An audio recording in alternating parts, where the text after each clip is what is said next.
Në skemën kombëtare të investimeve për bujqësinë, numri më i lartë i aplikimeve nga fermerët për përfitim të mbështetjes financiare nëpërmjet granteve rezultoi për mekanizimin dhe modernizimin e fermave bujqësore.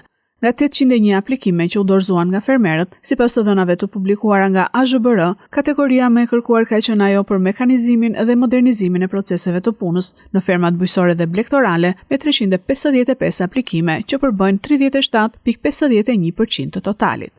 Pastaj renditen agroturizmi me 83 aplikime, duke reflektuar potencialin në rritje të këtij sektori që bashkon bujqësinë me turizmin rural. Mbjelljet e reja të pemëve frutore, ullinjve, agrumeve dhe vreshtave me 80 aplikime, përpunimi dhe paketimi i produkteve bujqësore me 76 aplikime. Për mbështetje financiare për sistemet e ujitjes me pika të domosdoshme për efikasitetin e ujit në kushtet e ndryshimeve klimatike me 88 aplikime.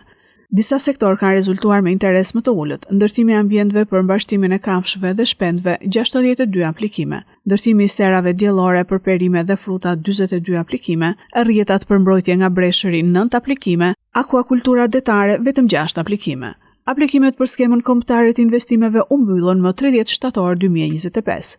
Krahasuar me vjet, aplikimet janë dyfishuar. Për 2024, me skemën kombëtare të investimeve në bujqësi, u regjistruan gjithsej 404 aplikime, prej të cilave 360 përmbushën kriteret e përzgjedhjes dhe 280 aplikime janë të kualifikuara. Numri më i lartë të kualifikuarve, sipas AZBR-s, ishte për investime në mekanizimin e fermave, ndërtimin e stallave bujqësore dhe stabilimenteve për rritjen e shpendëve, ndërtimin e serave diellore.